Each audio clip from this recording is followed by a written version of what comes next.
being aware when I'm being triggered. And so now I have this mantra of, you're being triggered, don't act on it.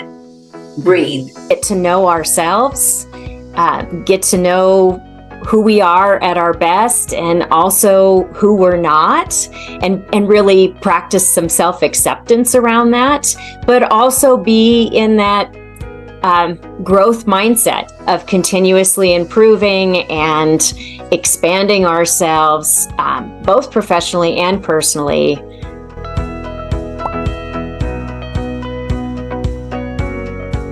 Welcome to the first episode of Habitat for Leadership Lab podcast, where leaders and aspiring leaders can gain practical life and leadership insights, tools, and tips to help leaders be their best selves, especially when faced with challenges personally and professionally. I am your host, Charlene Burke. I am an ICF professional certified coach with a master's degree in psychology of organizational leadership development. I have been coaching for more than 9 years and with over 2,000 coaching hours under my belt, aiming to be an MCC certified coach. I love wearing many hats. As you know, as a coach, we wear many hats: mom hat, wife hat, grandma hat, leadership coaching hat, and now a podcaster hat. Welcome to episode 0 HFL Lab podcast titled Self-Mastery with my first guest, Wendy Burrows. Before we get into our main topic, I would like to share a little bit about our guest.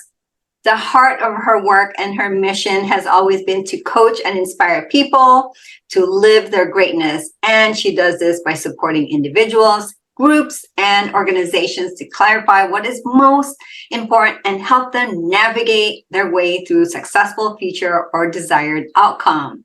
She brings a unique blend of experience, including work in the corporate world, nonprofit management, professional development, coaching, spiritual leadership, business management. This eclectic career mix has developed her strengths and expertise in leadership coaching, training, and development. She's also an ICF professional certified coach with over 1,500 coaching hours. She's also a big outdoors person who has hiked how many miles, Wendy? 300 of 485 of the Colorado Trail. Holy cow. What an adventurous woman, coach. So greetings and welcome, and thank you for being here. Thanks for having me. Great to have you. We met through Capital One and we were money coaches. We developed content together and did the workshops and coach training. So happy to be delivering this podcast and being with you again, Wendy. So I would like to ask you first, if you were to name 3 of your favorite hats to wear, what are they?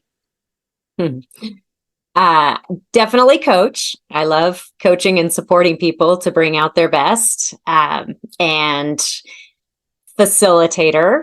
I also like really working with groups and holding space for people and teams to really thrive. So I love that. And I guess being a person of influence, really taking on positions, roles, service, if you will, lots of different ways to really bring out the best in people and support them in living their essence. Yeah. Yes, I can feel the heart of that. So before we dive in, let's define self-mastery. And self-mastery is such a huge word, right? It's so big. Yes. I think. And it is about understanding oneself, managing emotions, and developing self-discipline. It involves taking control of one's actions, thoughts, and behaviors. Self-mastery is a practice. And for most of us, it will be a lifetime of practice, especially me. I don't know what you would say, Wendy. A lifetime for me as well. Yeah. Yes. Yeah. Isn't it? I mean, when we began and was thinking about this word, how did it impact you? I mean, what was your feeling about self-mastery? Well, it's a huge word. It's really a quest for me anyway. It's a personal, lifelong quest to really come to know myself, my strengths, my weaknesses, who I am and who I'm not, and what's most important to me, what brings me alive, and also, how do I want to show up and be there with other people too. So it's a very big word or words and it's a quest to really master that over a lifetime. Yeah. Can you give us an example of one at a time you either wish that you had a little bit more self-mastery, or that, you got it and you felt so good? Any examples? Well, I think when I'm not practicing self-mastery, which I think was the first part of your question, was, I think that's when I maybe have not stayed very grounded and centered in myself, and reacted rather than responded to a situation. And that never feels good for any of us, right? To kind of react, and we all have different triggers. And so I can certainly think of times in my life where maybe a friend or a family has said something and there's a trigger that happens inside, and reacting rather than pausing, really letting it integrate and process in me, and then responding to the situation from more of a heart-centered place. So that's, I think that's the difference between those two. I think, the times when I've felt most alive, most fulfilled, the most meaningful experiences of my life has been when I've taken time to really get clear on what's important to me and plan a path forward to that and acted on it, and was really coherent with that, with myself on the way to that goal or dream. And you brought up the Colorado Trail and my love for hiking. That's an example of that. I really knew that I just love to get out in nature and walk, and the Colorado Trail's in my backyard here.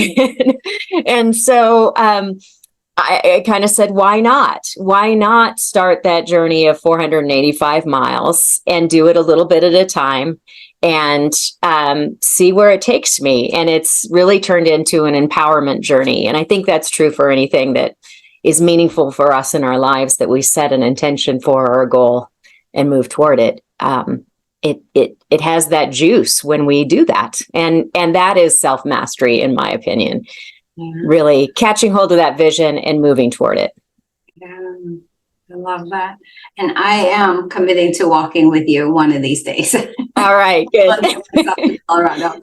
Thank you for sharing the special experience with your practice of self-mastery. For me personally, I don't think that we can ever avoid being triggered. And so I've been practicing this self-mastery. This year is my year of emotional regulation. And so I love it. I get triggered quite often personally. And so being aware when I'm being triggered. And so now I have this mantra of, you're being triggered, don't act on it. Breathe. You're being triggered, don't act on it. Breathe. Just breathe. And that has helped me. So it's not about not ever being triggered, but mastering yourself so that you can show up your best self, which you mentioned. Mm-hmm. So thank you for that. I love that mantra. Yeah. It works so far. Mm-hmm. What would be the consequences of lack of self-mastery for you? Well, I think kind of spinning my wheels, possibly, breakdowns in communication, lack of creativity. I'm not as productive when I'm not really focused on that self-mastery piece and growing and learning every day and being on the quest, so to speak. So all of those, in a way, it's a misuse of time, money, and energy when I'm not really focused on practicing self-mastery. Yeah. Communication. Yeah. Some people shut down, right?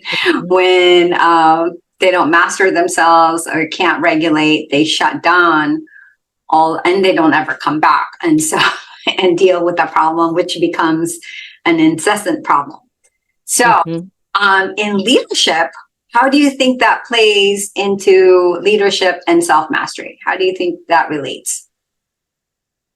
I think it's key, because the more we know ourselves and our strengths and our weaknesses, and the more that I think part of self-mastery is getting to know our teammates and our colleagues and knowing what their strengths are, what they're really good at, where they shine, and helping them shine, and also where maybe they're not as strong, and having other people fill those places, right? So I think as a leader, really knowing the team and knowing how to appreciate and acknowledge everyone's strengths in such a way that everyone kind of helps each other shine, that's really essential for an effective team, and a team that loves to show up and play together at work, and be effective.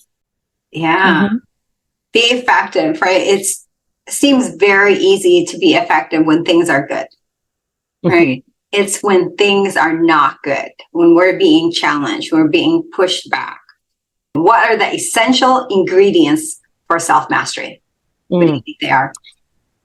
Well, I think self-awareness, it goes back to one of the essential ingredients would be that really knowing yourself and your trigger points and things like that. And there's lots of ways to increase our self-awareness. It can be through personal assessments like the DISC assessment, or emotional intelligence, or Strengths Finder, all of those. I know we're both certified in the DISC assessment, and so there are a lot of great tools out there to get to know ourselves better, and our teammates better for that matter.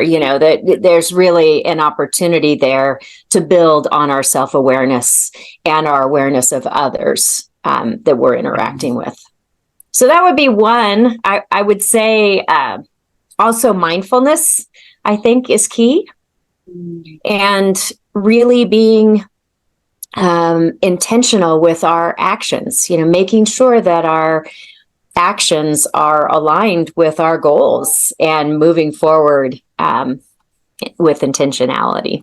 So, and third key ingredient, I think, is support and accountability, really having a good support system that helps you be your best. Yeah, not only be your best, it can let you know that you're not being your best, right? And that's okay to hear this, because it's safe, and they're being transparent, and they're being authentic and sharing. Yeah, the assessment you said, and getting feedback. I think feedback is very crucial and essential to get, not once a year, end of the year feedback situation. I think throughout the year, questions leaders need to ask their direct reports. What is it that I'm doing that's helping? And what is it that I'm doing that's not helping? Right? That's creating a roadblock. And so these feedback touch points, as many as you can, helps people to learn who they are and how they're being as leaders and showing up for their team. I couldn't agree more, because feedback is key. I mean, and that's both professionally and personally. I have a women's group that I've been a part of for 29 years, and those women know me inside and out. And one of the reasons that group has survived so long, we're all, professional women. And the reason we've survived so long is because we care about each other deeply and care about each other's success. And we're willing to give that loving, constructive feedback. and really mirror some things for each other and reflect some things back for each other in a way that we can continue to grow and expand and move past our own limiting beliefs and our own stopping places. And that's essential, to have someone in our lives, whether it's a group or a person, a coach, a mentor, a manager, whoever it is, having someone that will give that really direct but caring and constructive feedback in a way that it can be integrated and received and really make a difference. Yeah. Having your own tribe. I think that's what, you speak of, reminds me of having your own tribe.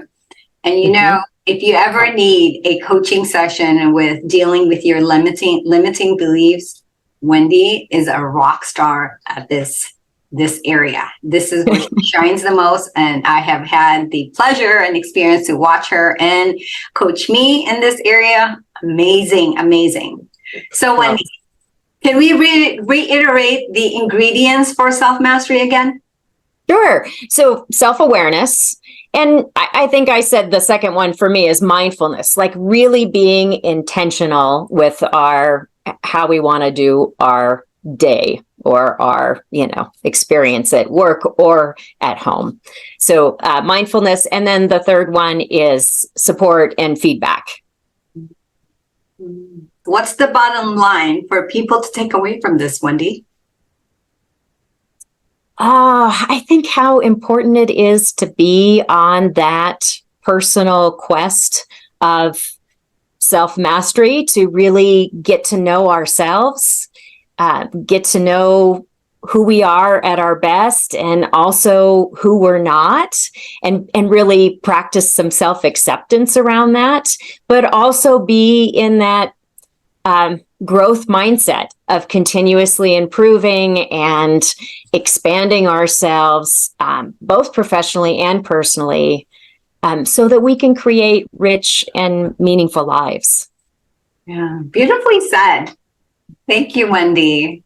So to summarize, beyond effective leadership, we truly believe that self-mastery allows you to generate choices and self-driven experience in professional and personal aspects, because self-mastery allows you to overcome challenges and evolve to self-actualization, which we'll cover more in episode 1. Stay tuned and thank you for watching or listening. Tell us what you think below. Follow us on social media or connect with us on habitatforleadership.com for more information or questions about our coaching and assessment. All right. Bye, everybody. Thank you. Bye. Thank you. Thanks, Charlene. Bye.